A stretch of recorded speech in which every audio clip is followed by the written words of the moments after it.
미스터리 실화극 태권도장에서 양무. 이제야 드러난 사건 전말. 2019년 여름 한 태권도장에서 상상조차 하기 어려운 일이 벌어졌습니다. 신뢰받던 태권도 관장이 9살 제자를 상대로 범죄를 저질렀는데요.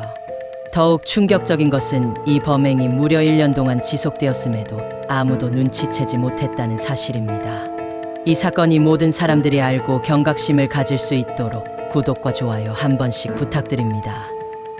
아이는 매일 태권도장에 갔고 학부모들은 관장을 신뢰했습니다.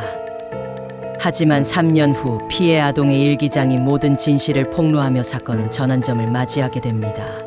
2019년 7월부터 2020년 6월까지 경기도 의정부시에 위치한 태권도장에서 9세 여자아이 B양이 지속적으로 성범죄 피해를 당했습니다.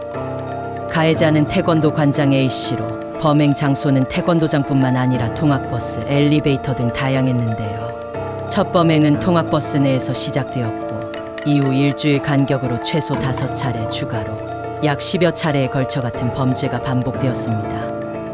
특히 통학버스에는 20여 명의 다른 아이들도 타고 있었지만 A씨는 주변을 개의치 않고 범행을 저질렀습니다. 이 사건이 세상에 드러난 것은 2023년 범행이 발생한 지 약 3년 후입니다. 피해 아동의 부모가 딸의 일기장을 우연히 발견하면서 모든 것이 밝혀졌습니다. 피해 아동은 범행의 기억을 일기에 남겼고 이를 본 부모는 큰 충격을 받고 즉시 경찰에 신고했습니다. 그러나 문제는 가해자가 이미 2021년 일본으로 출국해 정착했다는 점이었습니다. 이에 경찰은 국제공조 수사를 통해 A씨를 한국으로 송환했습니다. 송환 후 처음에는 혐의를 전면 부인했으나 경찰의 끈질긴 조사 끝에 결국 자백했습니다. 이 사건은 의정부지방법원 형사 11부에서 심리되었으며 법원은 A씨에게 징역 3년 6개월을 선고했습니다. 추가로 성폭력 치료 프로그램 40시간 이수 명령과 아동 청소년 관련 기관 및 장애인 복지시설 10년 취업 제한 명령도 내려졌습니다. 재판부는 판결문에서 태권도장 관장으로서 피해 아동을 보호해야 할 책임이 있음에도 범죄를 저질러 죄질이 매우 나쁘다고 밝혔습니다. 또한 A씨 측이 폭행 협박이 없었다고 주장했지만 대법원 판례를 적용하여 이를 기각했습니다. 그러나 많은 사람들이 분노한 이유는 검찰이 구형한 12년에 비해 형량이 크게 낮아졌다는 점이었습니다.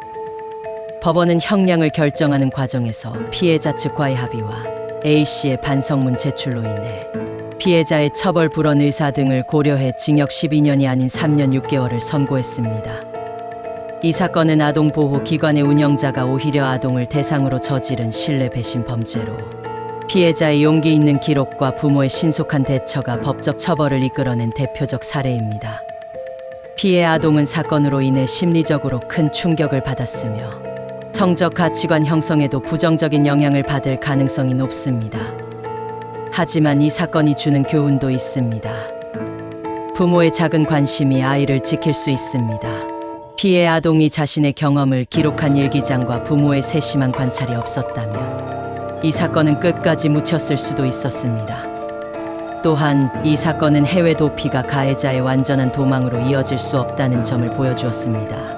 경찰의 국제 공조를 통한 신속한 수사는 해외로 도망친 가해자라도 결국 법적 처벌을 피할 수 없다는 점을 다시 한번 입증했습니다. 이 사건은 단순한 개인 범죄를 넘어 아동 보호자의 역할과 사법 시스템의 균형을 다시 한번 상기시키는 사건입니다. 하지만 한 가지 질문이 남습니다. 징역 3년 6개월이 과연 적절한 처벌일까? 검찰이 구형한 12년과 비교했을 때 피해자가 감당해야 할 상처와 형량이 과연 정당한가?